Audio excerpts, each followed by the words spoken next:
Hello friends and welcome back to the Dead Game Society. Today we're taking an early access look at Baldur's Gate 3. This is going to be a lot more of an analytical video and we're not going to be going through the game like we usually do, but I'll have something much longer for you next time.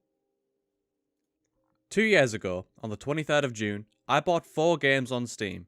Hollow Knight, which would become one of my favourite games of all time with its iconic art style and it's proving that the Metroidvania formula could still be done to provide a compelling and challenging experience. GameCorp DX, a game I picked up simply to play on my laptop in between university lectures, and 2 other games, which ironically coincide with the title of today's video. Baldur's Gate Enhanced Edition and Divinity 2. Not Divinity Original Sin 2, just Divinity 2. The former of which I would play for but a few hours before realising that despite my long history with Dungeons & Dragons and my willingness to look past the shortcomings of dated games, I couldn't bring myself to play it all the way through. To this day I still wonder why. I've played plenty of games with graphics far worse and mechanics more obtuse than AD&D. I'm very familiar with the setting of Faerun, having read exactly 22 of R.A. Salvatore's Legend of Drizzt novels all the way through, and I've played other games set in the official universe of Dungeons & Dragons, namely Neverwinter Nights 1 and 2. So then, why do I refuse, even after all this time, to play it? The answer, I think, isn't as simple as looking at the graphics or a setting, but rather at the experience it provides. In Baldur's Gate, you are your own character. You can set whatever race you want and build your character however you want within the rules of 2nd edition AD&D. However, there is one part of character creation that seems utterly useless in that game, and that's the biography. On my first time playing, I formulated a short backstory for my character that was as open-ended as possible, since I had no idea what kind of adventure was ahead of me. This was before I realised that the game would throw a curveball and set part of my story up for me. I was no longer a drifting adventurer with amnesia, I was an orphan, studying under the powerful mage Gorion within the walls of Candlekeep Hall. While this setup is minimal, the fact remains that we have no control over our origin, and this hampers the role-playing experience somewhat. When Gorion dies within the first 10 minutes of the game, if you opted to forego the additional 10 to 20 minutes of content Candlekeep provides, he leaves you with a request to seek out some people who can help you, and from there you're free to go about completing the rest of the game. I think the whole reason I never bothered to finish the game is because I didn't quite find this story hook compelling enough for me to be interested. Gorion meant nothing to me, and when he is killed in the middle of the forest, I felt nothing. I felt no sense of urgency to hurry along to whoever it was that Gorion wanted me to go to. Contrast this then to Oblivion, which is without a doubt my favourite game of all time. Despite its shortcomings with it being an early 7th generation console game first and a role-playing game second, the introduction to Oblivion is fairly compelling. You start as a prisoner with no explanation as to why you've been put there, and you're free to make that decision yourself. Like Gorion, the Emperor also dies and also gives you the gist of the main quest within the first 10 minutes of the tutorial, but the Emperor's death feels much more impactful. Why is that? Well, the Emperor is an important figure, but the game doesn't force him or his wishes to be important to you. The moment you step out of the sewers of the Imperial prison, you're not ushered down a path. The main quest's first objective isn't even in one of the major cities and can be completely avoided for as long as you like. Gorion, however, is written to be your adoptive father, and his last request is the only thing the game will allow you to progress with before the other avenues open up to you. And despite the fact that neither of the deaths are preventable, the fact that both the Emperor and the player know from the beginning of the intro that he's going to die soon means that the incentive to try and prevent his death is automatically put upon the player. So, the opening of Baldur's Gate didn't impress me, in the same way the opening of Fallout 4 didn't impress me either. When you force even a small part of the character's backstory without fully exploring that backstory in a lengthy opening sequence, you take away part of the player's agency to make up those parts for themselves. The Witcher 3, on the other hand, takes away all agency from the player.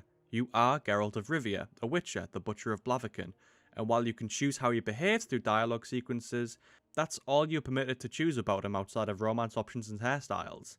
However, The Witcher has books, comics, and 2 prior games filled to the brim with exposition on Geralt, his mannerisms, and history. You are truly stepping into somebody else's shoes, and they have walked a long path before you start the game. Perhaps this is why The Witcher 3 is considered one of the greatest role-playing games of all time, which is a very prestigious title to hold when in the company of the likes of Tyranny, New Vegas, Dragon Age, Daggerfall, and more relevant, Divinity. Divinity Original Sin 2 is a game held in very high regard by almost everybody who plays it. While statistically only 46% of people who own Baldur's Gate have even left Candlekeep according to the Steam achievements, many of my friends who own Divinity on Steam have upwards of 200 hours played, and with tens of thousands of people still playing it to this very day according to Steam charts. After 80 hours with the game, finishing it on my own and playing through the opening sequence of Fort Joy multiple times with friends before procrastinating and failing to go any further, I can see why, to some people, it has earned the title of the greatest RPG of all time. and yet there was something about Original Sin 2 that prevented it from reaching that same status in my eyes. The opening sequence of Fort Joy is great, and I appreciate that they allow for the anonymous approach to character creation that leaves as much to the player's imagination and choice regarding backstory as possible, but everything after you leave Fort Joy felt cold. The companions, though well voice acted and intriguing in their own way, have very little to say to you outside of their own quest lines. Occasionally something notable will happen and you'll hear one of the lines of dialogue from each member of your party in response, but your actions and behaviour outside of these moments are otherwise not taken into account. Rare are the moments of true natural party bonding. The combat for Divinity also drove me crazy, in a bad way. You're free to customize and respec your party in any way that you like and any time that you like, and the variety of builds is seriously impressive. However, there was no element of surprise with the combat. Enemies and characters alike would rarely miss their shots, and the inclusion of magic armor on top of physical armor means whoever you have pegged as your party's caster will often have to single out enemies one by one while your fighters dogpile onto other targets one by one. The action point system also makes a return, which broadens the scope of what you can achieve in a single round of combat. You have lots of decisions to make and many different ways to go about combat, and while this is great in the long run, what it ended up doing for me was turning every encounter into a slog. With no time limit to make your decisions, each time you enter combat you will be examining enemy resistances, the environment, your available skills, the rotation of initiative, i.e. who gets their turn next and how your actions this round will influence the next round, and if you're playing on the classic difficulty, which is what the majority of players looking for a challenging experience will do, none of these decisions can be taken for granted or rushed, else you can cripple yourself in the long run and not even realise it until a few rounds in when the enemy does something you really wish they hadn't and your one ability to counter it doesn't cool down for another few rounds. This wouldn't be so bad if combat didn't take up a healthy chunk of the game. Almost every quest in the game involves combat to some degree, and there are many quests in which talking your way out of it isn't an option. Not only this, but the game almost actively encourages you to fight. Fight as many enemies as you can for as long as you can, because the later game enemies have impossibly long health bars and the only way you're going to be able to afford the gear and levels necessary to face them on even footing is by doing every side quest and facing down every group of Voidwalking you can. It's tedious, and around 20 hours in I found myself sighing each time I went into combat, purely because I knew that it would take me at least 10 to 20 minutes for it to be over and then I could hopefully go and do some more roleplay, which is what I really played the game for. When I learned that Baldur's Gate 3 was being developed by Larian Studios, developers of Original Sin 2, I was equal parts apprehensive and overjoyed. I knew that Larian have some exceptionally talented storytellers who could utilise the already established Forgotten Realms universe to craft something extraordinary, and I also know that they are, unlike other companies, dedicated to bringing classic RPGs into the next generation. I'd be willing to wager my right leg that if Obsidian got their hands on the Baldur's Gate IP, they'd use the Pillars engine. Not that there's anything inherently wrong with that engine. Both Tyranny and Pillars of Eternity are great games and actively mimic the mechanics and style of Baldur's Gate, but that's exactly the problem. Pillars of Eternity is, at its core, a spiritual successor to Baldur's Gate. We don't need more of that. For a franchise this old and beloved to make a true return to the spotlight, it needs a new engine, and Larian Studios are the ones to accommodate. Baldur's Gate 3 runs on a new version of the Divinity engine, with facial mocap and fully articulated body language replacing the traditional text box and motionless character models of old, and with visuals that frankly stunned me on first viewing. You see every character you speak to close up in a much more cinematic approach to dialogue that is much more digestible than lines of dialogue on a little screen with no voice acting. This is by far one of the better innovations to the CRPG formula, and one I truly hope becomes the norm from here on out. One of the other notable improvements is the inclusion of a third-person camera. No longer are you bound to the pseudo-isometric perspective. As long as you don't mind holding mouse 1 to move, you can take direct control of your character in a way that feels much more comfortable than simply edge-scrolling halfway across the map, clicking, and waiting for your party to eventually reach their destination. Of course, you didn't have to do that in Divinity, and you were plenty able to control your character manually in that game too, but the introduction of this third-person perspective incentivizes taking every step from behind your character rather than above because of how radically different the two angles are.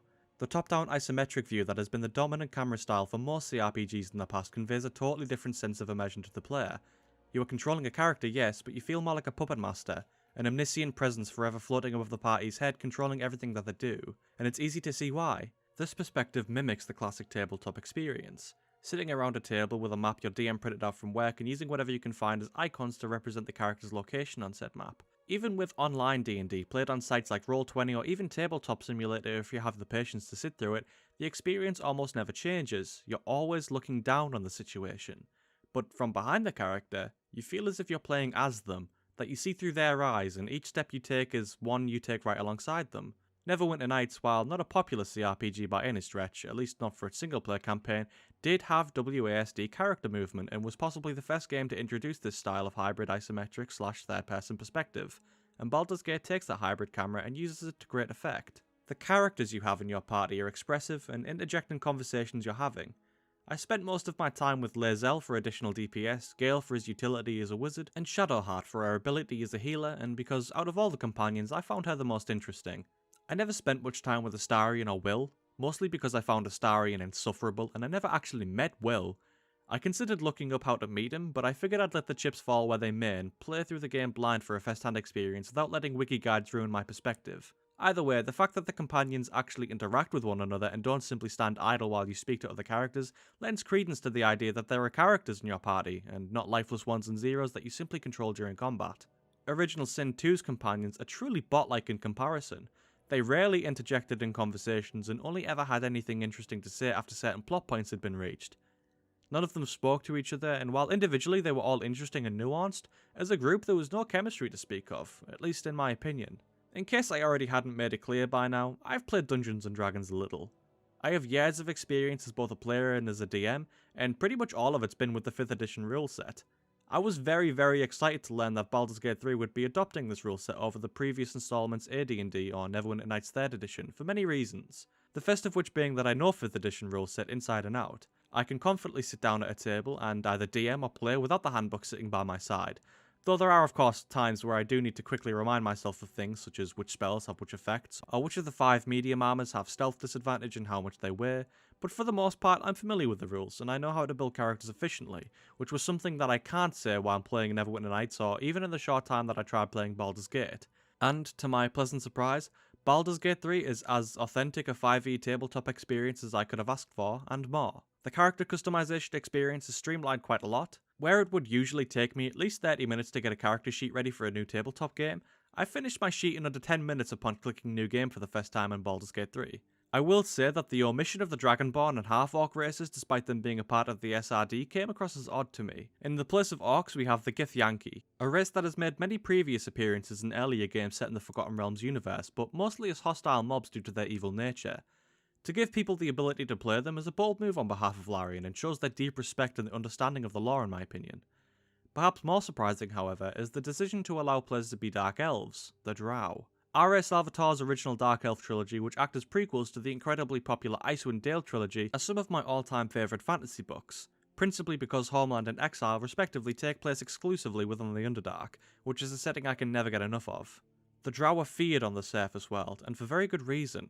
They're beasted from childhood until they're old enough to wield a sword, and from then on each and every day is dedicated solely to the pursuit of power, be it for the blade, power of the arcane, or power by gain through climbing the ever-chaotic ladder of Lothite society. The Drow are twistedly evil, manipulative, and above all, deadly. While I have my gripes with the rest of Salvatore's catalogue of works despite having read a massive chunk of them, there's no denying that the world of the Underdark as told through those first 3 books is alien, exotic, and hostile. Being able to play not only as a Lothite Drow, but also as a Seldarine Drow, which is a Dark Elf not under the Spider Queen's influence, made me so damn excited. So, of course, that's the race I chose for my first playthrough. Curiously, they also included shades of skin that are not exclusively on the darker end of the spectrum, and so I chose to make my Drow an albino.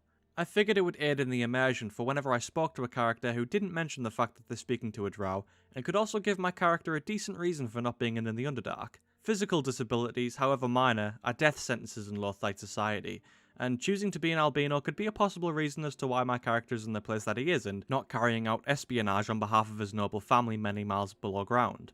And also, because I thought it was funny. An albino Dark Elf. I mean, come on.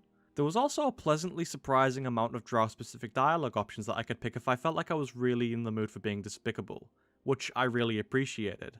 The idea that I had for my character before going into the game was that he would start out as a token Lothite, selfish, arrogant, zealous, and over the course of the game, he would slowly begin to turn into a more compassionate and likeable character, since I usually hate playing totally good or totally evil characters and find that a mixture of the two, i.e. chaotic neutral, is usually where I find the most enjoyment out of roleplay. Much to my delight, not only do most characters remark on the fact that I was a Drow, but it actively changed how some characters thought of me. Some characters like Zevlor make passing references and otherwise speak to you the same as he does any other race, but there was one specific instance near the beginning of the game where the opposite happened, and it really sunk in that what I was playing was a true one-to-one adaptation of the core D&D principles I loved enough to get a D20 tattooed on my arm.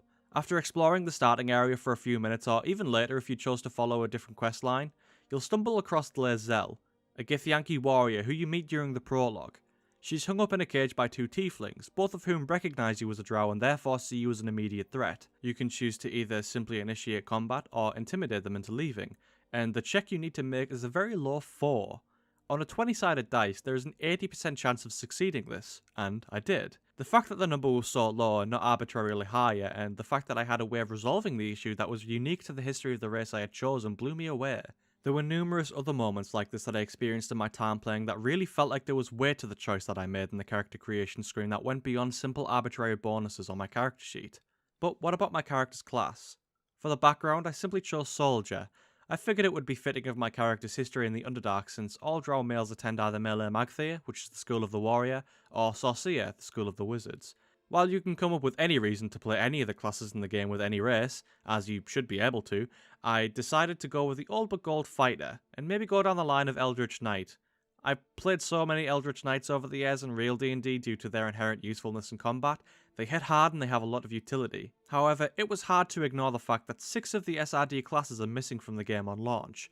These classes being Barbarian, Bard, Druid, which is now in the game, Monk, Paladin, and Sorcerer. Apparently these classes are coming down the line, but right now you're essentially limited to the big 3 that most new players or even long-time veterans will pick: Fighter, Rogue, or Wizard.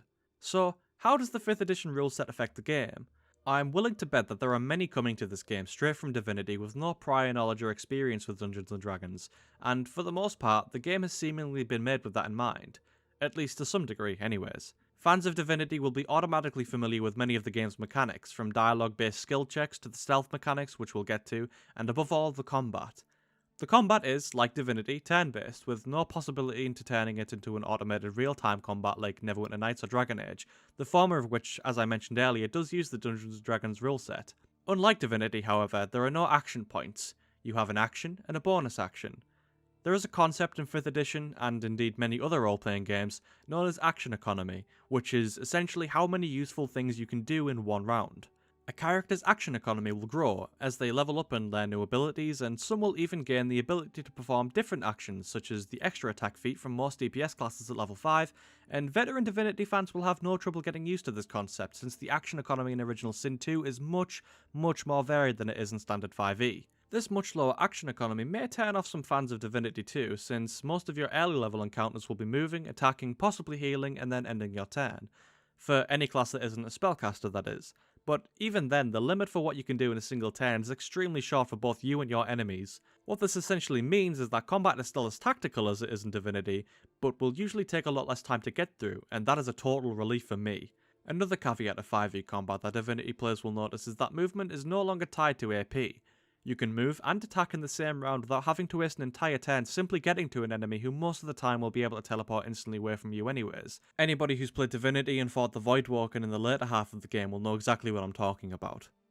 Of course, you can still use your action to move past what you'd normally be able to travel in a single round if you take the dash action, but the fact that it's optional to do this and not mandatory that movement takes up a whole action makes positioning a much more important factor of combat. With such a limited action economy and the fact that both you and your enemies can move around and still attack, possibly multiple times, being able to get into advantageous positions and retreat from your opponents becomes crucially important to staying alive. This is where the game's new stealth mechanics come into play.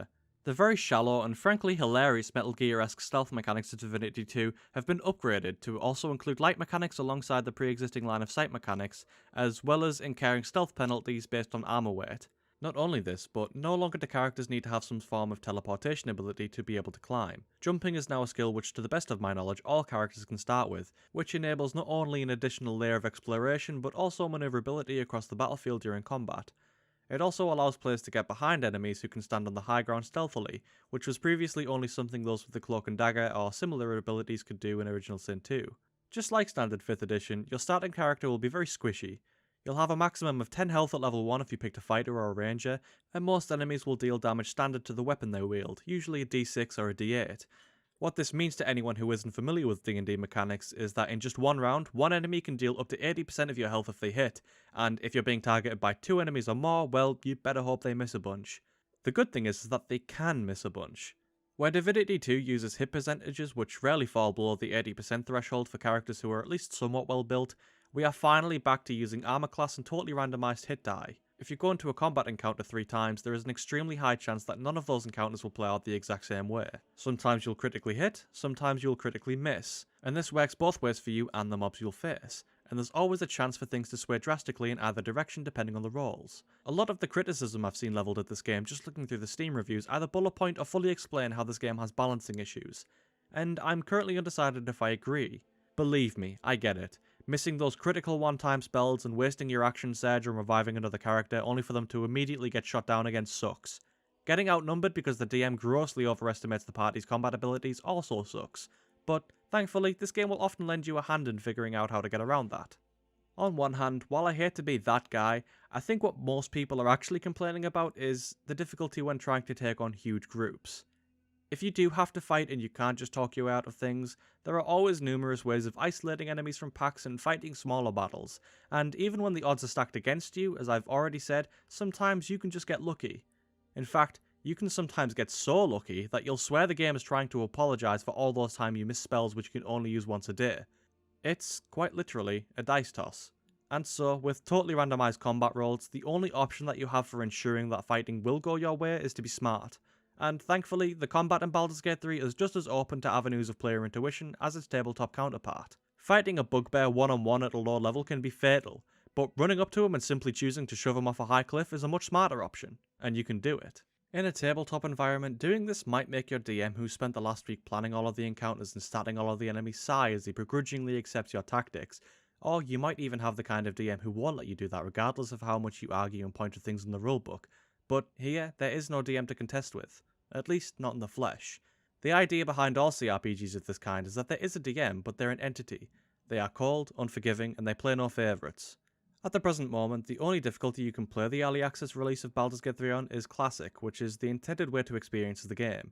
You can, and likely will, die horribly, and thanks to the randomised combat rolls we've already talked about, you'll do it a lot. I'm sure they'll add easier or harder difficulty settings later down the line in order to make the invisible hand which guides much more appeasing or punishing to the player, but for now, the DM who rolls these dice isn't out for blood, nor are they out to hold your hand. They remain totally impartial to you, and they will simply make things to react to the things that you do and the changes that you make to your environment.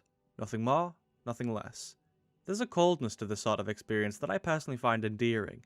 If I overcome a challenging encounter, it isn't because my DM fudged a roll because it's been a tough week and maybe he just wants to give me a break. And if I fuck up and my party gets wiped, it's probably because of nothing else other than my own tactical misgivings. Of course, there is the randomness that comes with D&D, and that also needs to be taken into account. Sometimes you really do just get unlucky rolls. But the thing about D&D that makes it so fun is that it's controlled chaos. The randomness isn't so random when there are bonuses to hit, damage die, and armor class and all of that. The randomness reflects how unpredictable things are in real life. The bonuses you acquire from level ups and spells and feats only increase the probability that things will go your way, but there are no guarantees. D&D is very much a numbers game. It always has been, it always will be. Complaining about how that isn't very balanced is, to me, a total moot point in the face of that fact. The invisible DM will roll, and you will either live or die by the result of those rolls. At least here, unlike in a tabletop environment, you have infinite attempts at going back and correcting your mistakes. Anybody who's played D&D will tell you that there are rolls they desperately wish they could get a second chance on, and in this game, you are totally able to reverse the clock and try things again and again until you get the result that you want, be it in combat or in dialogue.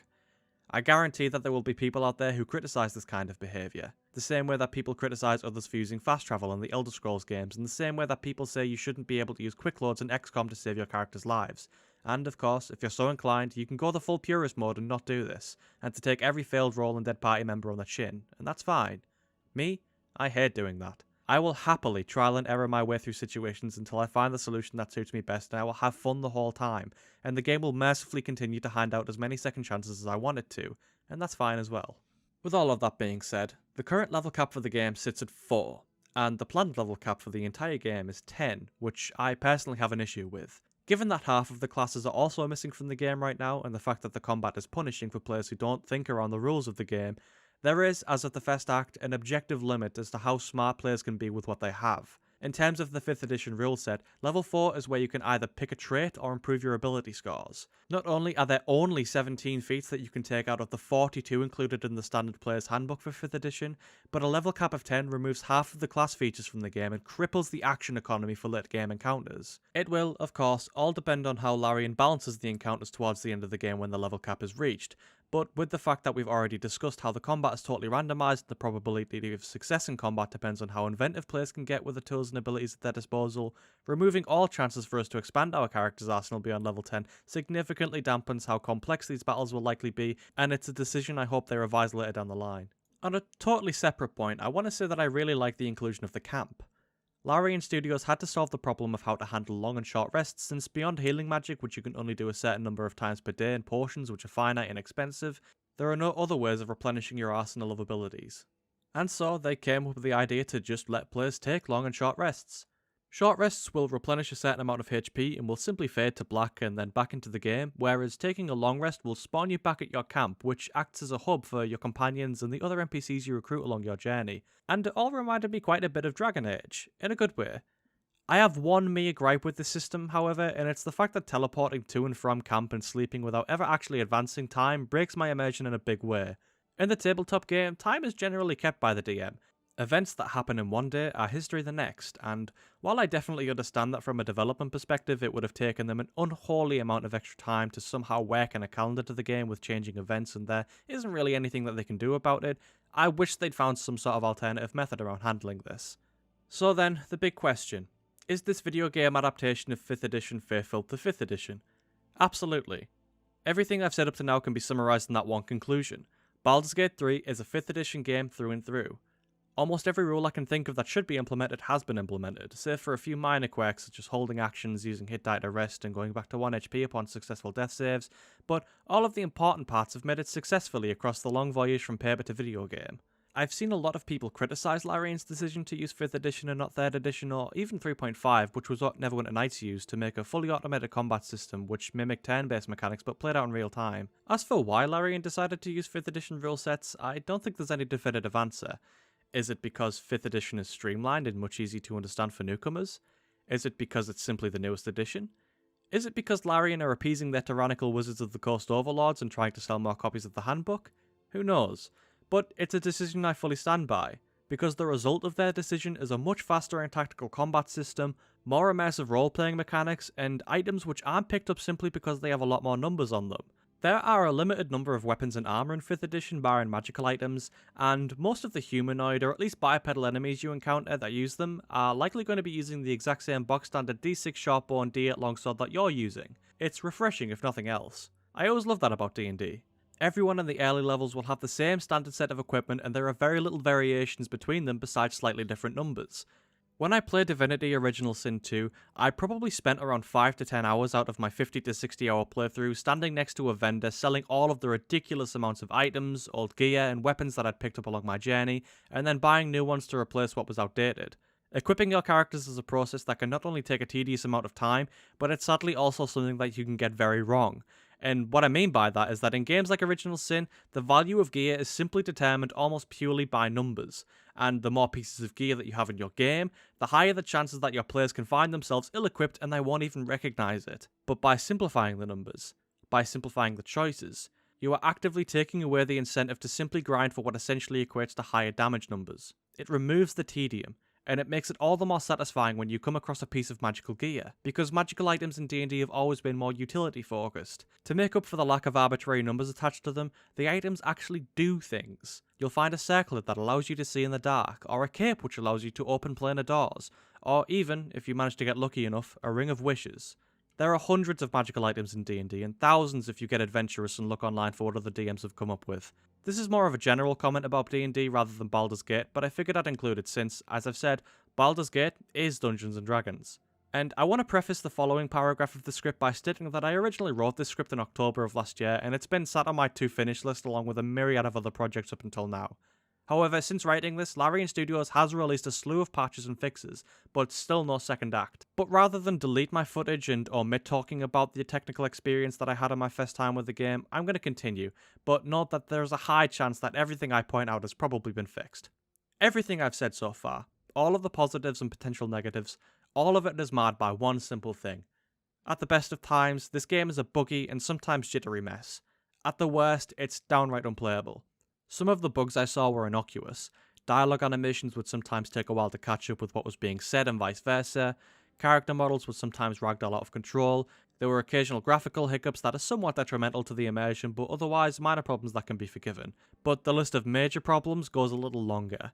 There are times where I would make an attack and no damage would be deducted, times where the AI would take an infinite amount of time to do something which would break the game and prevent me from even loading into an earlier save, times where I would encounter a glitch which literally wouldn't let me cast a spell or attack an enemy on my turn, a glitch where I could not end my turn, a glitch where the game said I didn't have a bonus action even though I did, a glitch where I could circumvent whatever it was I was supposed to do to save this dwarf simply by talking to him. Yes, of course. Etc, etc. However, I understand. It's early access. They're letting us play the game and provide critical feedback while they use the money that they earn from early adopters to continue working on the game. I really do get that. But as internet historian rightly put it, prices set expectations. And for £50, I expected a lot more. I'm not a professional games critic, I'm not really a professional anything, and all of this is just my opinion. But that being said, I think Larian really missed the mark here. If the successful launch of the Master Chief Collection on Steam taught us anything, it's that episodic pricing really does work. You can pay a small amount, and then another small amount, and then another small amount, or you can pay one big amount and get everything automatically once it comes out. Considering then that the early access of Baldur's Gate 3 only includes the Fest Act out of a planned 3-act storyline, it would have made a lot more sense, I think, to release the Fest Act at a reduced price point with the option of paying the full price for those who just want to get the game bought and ready to play it at a later date. It's now been almost 4 months since Baldur's Gate 3 was released and we still don't have any idea when the second act of the game is coming out. But should you pick it up anyways? Personally, if you want to have a 5th edition experience, I would wholeheartedly recommend it. It's a worthy successor to the throne of CRPGs and a fantastic modernisation of the formula. It might just be my favourite CRPG to date. Whether or not that will be the same for others with the full release remains to be seen, but for now, the 20 or so hour glimpse we have of the game is promising, and I am ever so eager to play the full story out. Thank you very much for watching this video, I do hope I've made some sense. If you're new to the channel, then please consider subscribing, it would help out the channel immensely, and who knows, perhaps I'll do a follow-up to this video sometime in the future. Until then, session adjourned.